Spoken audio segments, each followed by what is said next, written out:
ciidanka cirka Russia oo dalbaday 1,000 taangi si ay u wadaan dagaalkooda Ukraine. Baahidan taangi ayaa waxa ay timi kadib markii inta badan Russia laga burburiyay taangiyadii ay la soo galeen dalka Ukraine iyo gawaaridii gaashaana, kuwaas oo markaasi ugu talagaleen inay ku qabsadaan caasimadda Ukraine Kiev.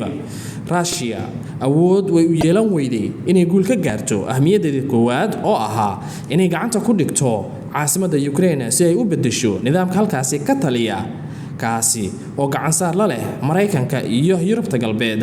Hadafkoodii iyo bartilmaameedkoodii halkaasi ayuu ahaa. Haddana waxay sheegeen si loo qabsado Kiev in loo baahan yahay 50,000 oo askari iyo 1,000 taangi iyo waliba baldoozarada gaashaaman.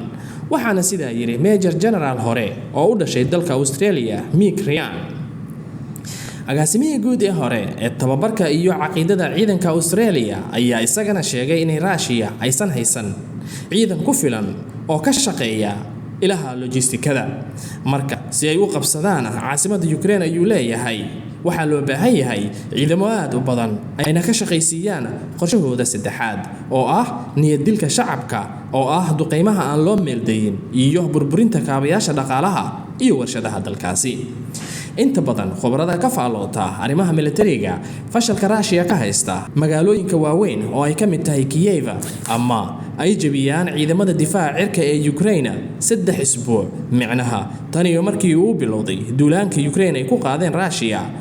Ukraine ayaa iyagana dhexda u xirtay inay difaacdaan dhulkooda iyo caasimadooda oo ah sharaftooda sida ay sheegeen khubaradan.